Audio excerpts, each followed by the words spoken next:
Hi, everyone. Great turnout. I will be performing a poem that I wrote last year entitled We Were Gods Once. His head and his hairs were white like wool, as white as snow, and his eyes were as a flame of fire, and his feet like unto fine brass, as if they burned in a furnace, and his voice as the sound of many waters. Revelations chapter 1, verse 14 through 15. Revelation says his hairs were like wool, with feet like unto fine brass, eyes that raged with fire, and a voice the sound of many waters. We were gods once.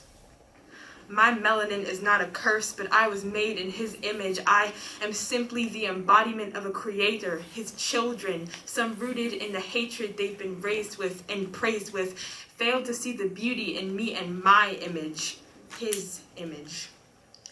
Feet like unto fine brass, so you mean perhaps I am not a genetic mistake that can be erased, but a reclamation of a higher being. His son was killed for speaking his truth, and I can't help but wonder, was his death an accident too? Did it garner international attention when he begged for mercy? Was it so much easier to see him differently? Must be. You're pretty for a black girl. You mean you're pretty for a goddess? I don the long-gone thrones of demolished kingdoms.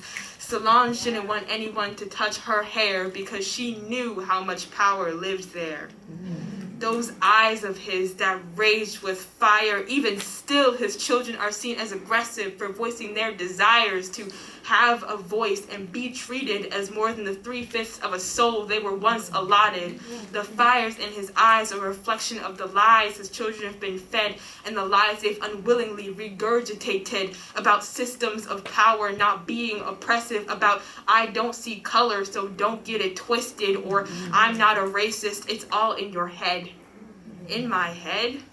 When someone like me is lying in the street dead, when video evidence proves what's been said is wrong, and we can't even rest our heads or walk down our streets or have ice cream in peace or barbecue with our own families. No longer a threat once we're strange fruit in trees. There's a reason why we have diversity.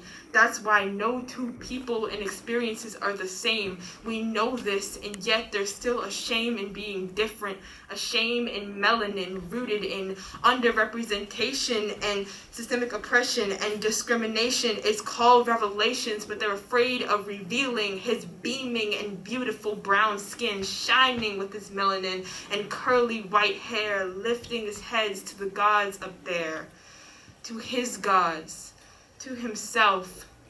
I'm not asking for your pity, not your wide eyes or lies that everything will be better soon, not that pat on the shoulder or silent room. I'm asking for visibility, for black pride not to have to seem revolutionary, for systems to truly be inclusionary, for the freedom to claim my godly ancestry. We were gods once, and we still are. Thank you.